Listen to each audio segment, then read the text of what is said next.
Olá, meus amados, graça e paz do nosso Senhor e Salvador Jesus Cristo. É uma honra, é uma alegria estarmos reunidos mais uma vez na presença do Senhor para glorificar e exaltar o nome dEle a cada momento de nossas vidas. Pois bem, culto de estudo hoje, estaremos falando mais uma vez sobre família, tema propício para o mês de maio, que é o mês da família. São mensagens de domingo, mensagens no culto de estudo que têm sido totalmente abençoadoras e edificantes a cada um de nós.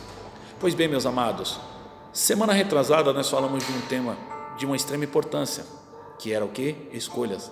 A família, ela também é feita de escolhas, e Josué escolheu a melhor parte para a sua família, que foi o quê? De consagrar sua vida, sua família, o seu lar ao Senhor. Foi promessa e ele cumpriu. E assim nós devemos fazer a cada dia nas nossas vidas, nossas famílias. Também falamos do amor de Deus, que é de extrema importância. Colossenses 3, versículo 12 e em diante, fala lá que o amor é o vínculo da perfeição, ou seja, o que faz se tornar perfeito, o amor de Deus. Lembramos lá da história de José, que o amor de Deus fez ele capaz de perdoar seus irmãos, independente das indiferenças, independente de qualquer coisa. E assim também devemos ter o amor de Deus nas nossas vidas, porque o amor de Deus transforma e nos torna capazes de fazer coisas que eu, na minha escolha, na minha carne, na minha escolha humana, não consigo fazer. Pois bem, meus amados, hoje nós estaremos falando também de um tema que é de extrema importância nas famílias. E a pergunta que eu quero iniciar o estudo nessa noite é: o que é preciso fazer para que a família seja de fato uma união inquebrável? Pois bem, meus amados, pensou bem nessa pergunta? O que de fato é necessário para que a família seja uma união inquebrável? O texto base do nosso estudo, Salmos 127, versículo 1, diz assim: se o Senhor não edificar a casa, em vão trabalham os que ela edificam. Se o Senhor não guardar a cidade, em vão vigia a sentinela. O que esse texto está querendo nos dizer, irmãos, é que Deus deve ser prioridade nas nossas vidas e nas nossas famílias. E quando Deus ele é prioridade nas nossas vidas e nas nossas famílias, primeiramente nós fazemos boas escolhas como Josué. Segundo, o amor de Deus permanece nas nossas vidas, no nosso coração e na nossa família.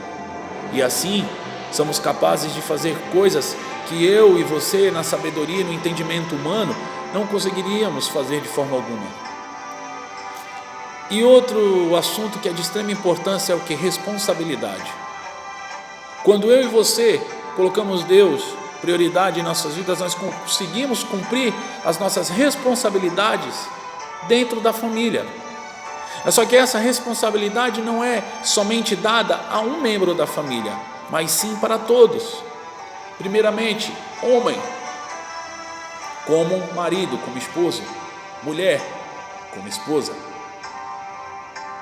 marido e mulher como pais, responsabilidade de ambos.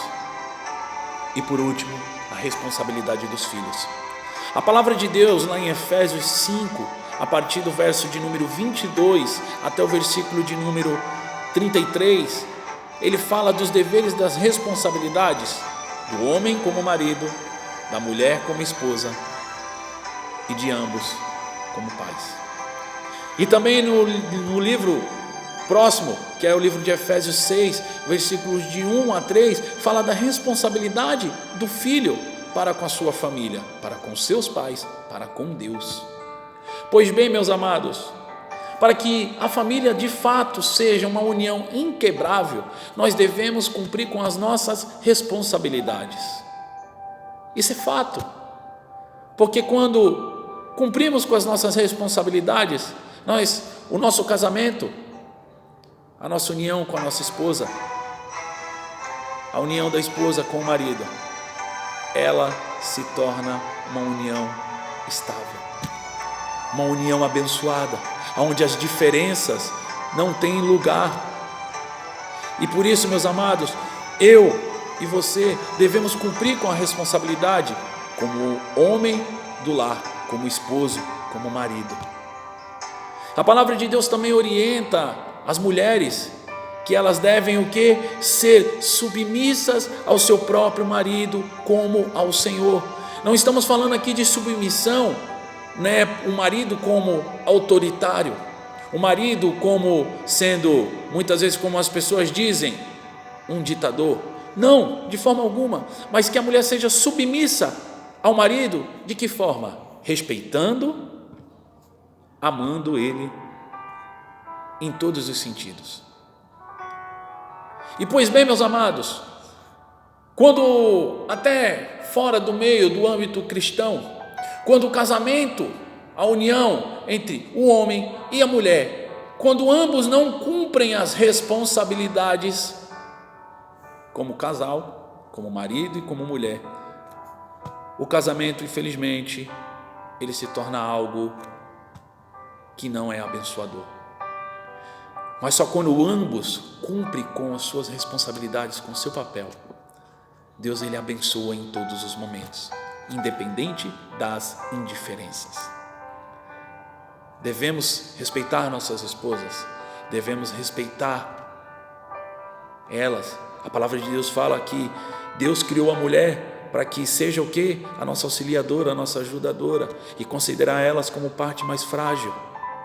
Porém, também as mulheres têm que respeitar os seus maridos, ser submissas em todos os momentos.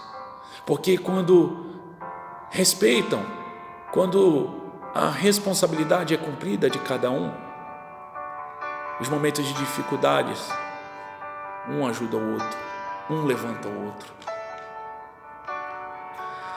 A outra responsabilidade é de ambos, como pais.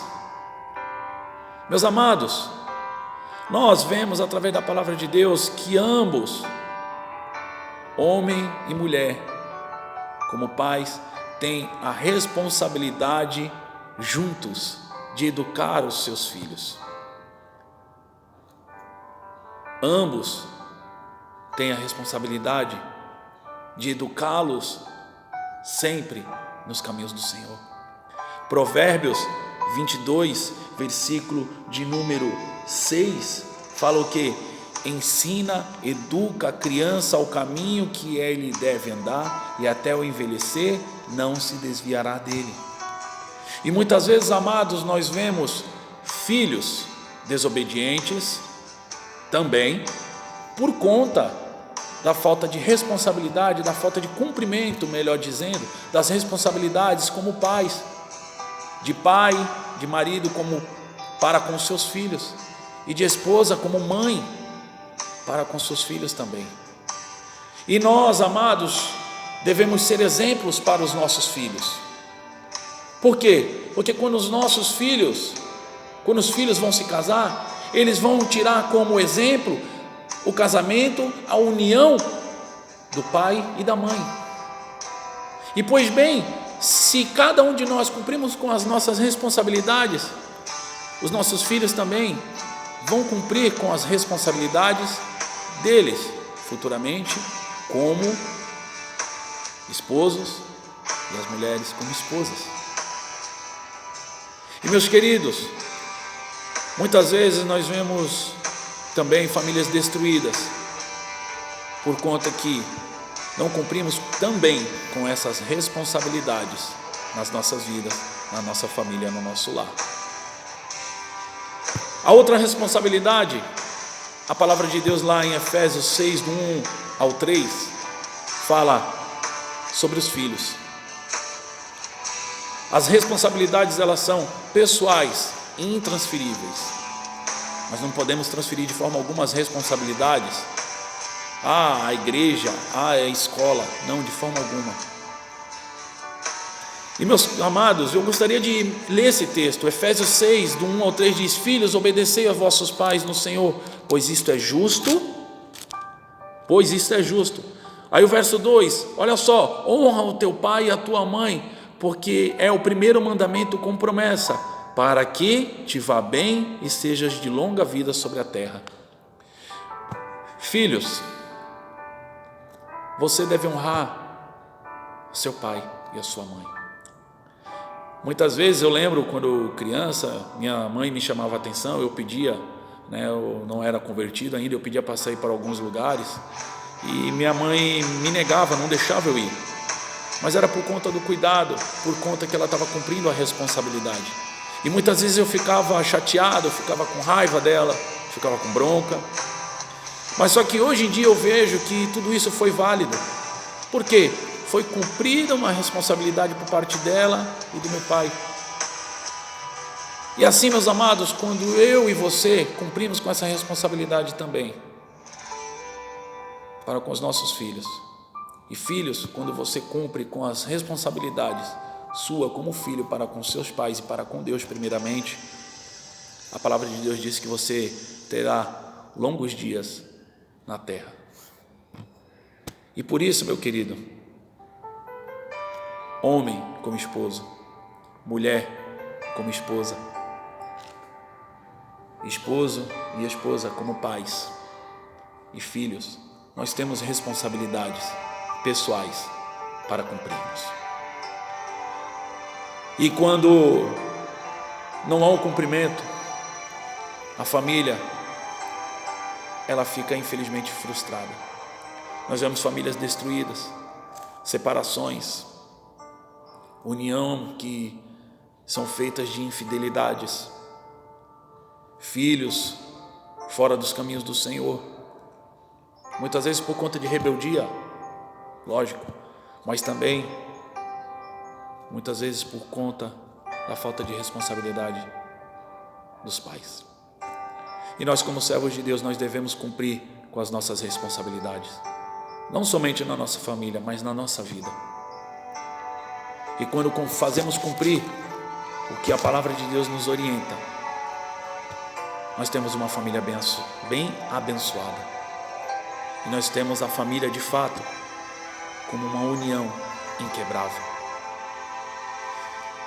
Eu gostaria de encerrar com um texto, Deuteronômio capítulo de número 28, versículo de número 1 e 2. Deuteronômio 28, versículo 1 e 2, diz assim a palavra de Deus: se atentamente ouvires a voz do Senhor teu Deus, tendo cuidado de guardar todos os seus mandamentos, que hoje te ordeno, o Senhor teu Deus te exaltará sobre todas as nações da terra. E se ouvires a voz do Senhor teu Deus, virão sobre ti e te alcançarão todas as bênçãos, não só algumas, são todas as bênçãos. Por isso, você, homem, cumpra com a sua responsabilidade, primeiramente como servo de Deus, como esposo, como pai, como sacerdote do lar. Esposa, mulher, cumpra com as suas responsabilidades, primeiramente o seu compromisso com Deus, a sua responsabilidade como esposa, a sua responsabilidade como mãe, a responsabilidade de educar, como a palavra de Deus diz, os filhos, são nossas. É o papel nosso, é a responsabilidade nossa. Você, filho, cumpra com a sua responsabilidade para com Deus, seu compromisso primeiramente, e a sua responsabilidade, o seu compromisso com os seus pais. E assim, a família ela se torna assim de fato uma união inquebrável, suportando as diferenças, através das escolhas, através do amor de Deus e através do cumprimento das responsabilidades de cada um. Que Deus te abençoe grandemente em nome de Jesus. Eu gostaria de orar pela sua vida e pela sua família. Deus, em nome de Jesus, eu peço neste momento que as mais ricas bênçãos sejam derramadas sobre as famílias. Eu peço, Pai, que a Tua palavra, que é viva e eficaz, possa a cada momento, a cada instante, preencher aquilo que falta muitas vezes nas famílias. Que possamos, como servos do Senhor primeiramente, fazer, ó Pai, as nossas responsabilidades, prioridades, primeiramente com o Senhor e em segundo com a nossa família, para que a nossa família se torne sim de fato uma união inquebrável, para que a nossa família seja uma família abençoada pelo Senhor. E assim como a Tua palavra nos orienta, se atentamente ouvirmos a Tua voz e cumprirmos com os Teus mandamentos, virão sobre nós as mais ricas bênçãos. Muito obrigado, Deus, que o Senhor possa abençoar cada lar representado, cada família, em nome de Jesus. Amém. Que Deus te abençoe grandemente em nome de Jesus. e que a graça e o amor do nosso Deus seja sobre a tua família, sobre a tua vida, sobre o teu lar. Deus te abençoe, em nome de Jesus, graça e paz.